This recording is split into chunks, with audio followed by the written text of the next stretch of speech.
দুর্ভাগ্যের বিষয় স্বৈরাচারের আবর্জনা পরিষ্কার করার বদলে বড় দল বলে কথিত দলগুলো তারা আবর্জনা কে কার আঁচলে বেশি করে বাঁধবে সেইটাতে ব্যস্ত হয়ে গেল। কালকে 4টা দল নিয়ে বসা হলো। এইটার ভিতর দিয়ে কি এইরকম একটা ধারণার ভিত্তিতে সরকার পরিচালিত হচ্ছে যে এই 4টা দল, তার ভিতরে আবার যুদ্ধবিরোধী একটা দল আছে। যুদ্ধবিরোধী শুধু না, 16ই ডিসেম্বর আত্মসমর্পণ দলিলে যেটা ইনস্ট্রুমেন্ট অফ সারেন্ডার, সেই কাগজও আমার কাছে আছে, আমি দেখাতে পারি। সেখানে লেখা আছে আমরা পাকিস্তানের army, Naval force and air force along with all auxiliary forces, political and paramilitary, আমরা আনকন্ডিশনালি সারেন্ডার করছি। সুতরাং আমার বিবেচনায় এই ডকুমেন্টটা ইন্ডিকেট করে ক্লিয়ারলি অ্যান্ড ক্যাটাগরিক্যালি, পাকিস্তান যদি দুঃখ প্রকাশ করে, পাকিস্তান সেনাবাহিনীকে আমরা কিন্তু ঢাকায় ক্যান্টনমেন্ট করতে দিতে পারি না। যারা সারেন্ডার করেছে বাই সাইনিং দিস ইনস্ট্রুমেন্ট, এবং সেইটার কোনো শক্তি কিন্তু বাংলাদেশে কাজ করার অধিকার নেই। এবং সেই রকম একটা দল সহ যে আলোচনা করে সমস্ত জাতির চিন্তাভাবনাকে তারা রিপ্রেজেন্ট করছে, এরকম একটা ধারণার বশবর্তী হয়ে, এটা নতুন নয়, এর আগেও হয়েছে, সেটা সঠিক বলে আমি মনে করি না। এইটা হলো কারণ। কিন্তু জিনিসটা খালি এখানেই, এটা কেন এরকম হলো, কেন এরকম হলো? আমিও একটু জানতে চাইবো যে গতকাল ডাকা হলো 4টি দলকে, আজকে ডাকা হলো আবার 13টি দলকে, বসা হলো 13টি দলের সাথে। এই যে ভাগ ভাগ করা, এটা আসলে কিসের লক্ষণ দেখা যাচ্ছে? এটা কি কাউকে একটু প্রিভিলেজ করা, বা কাউকে একটু প্রায়োরিটি দেয়া, কাউকে একটু কম প্রায়োরিটি দেয়া, এরকম কিছু কি? না, এটা শুরু থেকেই একটা প্রশ্ন দাঁড়িয়েছিল। আমরা দেশের গণতান্ত্রিক আন্দোলনের শরিক রাজনৈতিক দলগুলো, আমরা তো আজকে থেকে সংগ্রাম শুরু করি নাই, বহুদিন আগে থেকে, আইয়ুব আমল থেকে সার্বজনীন ভোটাধিকার দিতে হবে এই চিল্লায় চিল্লায় আমরা কিন্তু আন্দোলন সূত্রপাত করেছি। ভোটের অধিকার দেয় নাই।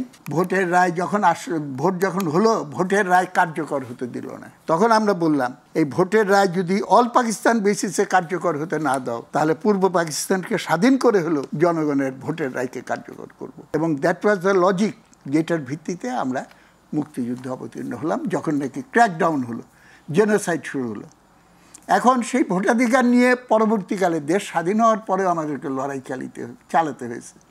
আমার ভোট আমি দেবো, যাকে খুশি তাকে দেবো, এরশাদ স্বৈরাচারের বিরুদ্ধে আমাদের যে সংগ্রাম, আমরা একসঙ্গে সংগ্রাম করেছি, সবাই সেই সংগ্রামে ছিলাম।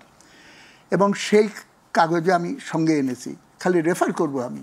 এরশাদের বিরুদ্ধে সংগ্রামেও নানা সময় একসঙ্গে চলেছি, নানা সময় কিছু ভুল বুঝাবুঝি, বিরোধ সৃষ্টি হয়েছে, আবার একত্রিত হয়েছে 3 জোটের রূপরেখার মাধ্যমে। এরশাদ বলল যে আমি যে পদত্যাগ করবো, পদত্যাগের পথ কোথায়? শান্তিপূর্ণভাবে পদত্যাগের তো কোনো উপায় নেই। তখন আমাকে দায়িত্ব দিল যে কনস্টিটিউশন খুঁজে টুজে বের করো। কীভাবে? তা আমি বললাম, ভেরি সিম্পল, এত ধারা অনুযায়ী ভাইস প্রেসিডেন্টকে তিনি বাতিল করবেন, বাতিল করে আমাদের কমন ডিসিশনে একজনকে ভাইস প্রেসিডেন্ট করবেন, তারপরে উনি নিজে রিজাইন করবেন, এত ধারা বলে। এবং এত ধারা বলে the newly appointed vice president will assume, তিনি প্রেসিডেন্টের দায়িত্ব নিয়ে নেবেন। এবং সেখানে আরও কতগুলো বিষয় ছিল, মৌলিক অধিকারে হস্তক্ষেপ করা যাবে না, আমাদের পার্লামেন্টের সার্বভৌমত্ব ইত্যাদি, এই 3 জোটের রূপরেখা বলে। যাই হোক, এরশাদ স্বৈরাচারের বিরুদ্ধে গণঅভ্যুত্থানে পতন হয়ে গেল। তখন আমরা রাজনৈতিক দলগুলো একত্রে বসলাম, বসে একটা আবার আমাকে দায়িত্ব দিল যে আপনি ড্রাফট করেন এটা। বিষয়টা হলো, এখন রাজনৈতিক দলগুলো কিছু আচরণবিধি অনুসরণ করে চলা উচিত।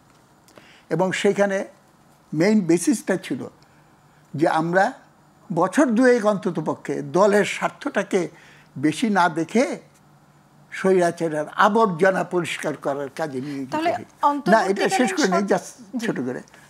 কিন্তু দুর্ভাগ্যের বিষয়, স্বৈরাচারের আবর্জনা পরিষ্কার করার বদলে বড় দল বলে কথিত দলগুলো তারা আবর্জনা কে কার আঁচলে বেশি করে বাঁধবে সেইটাতে ব্যস্ত হয়ে গেল, যার ফলে আচরণবিধি হয়নি। এখন যে সিচুয়েশন দাঁড়িয়েছে, আমি মনে করি জনগণের ভেতরে রাজনৈতিক দল সম্পর্কে একটা অনীহা দাঁড়িয়ে গেছে।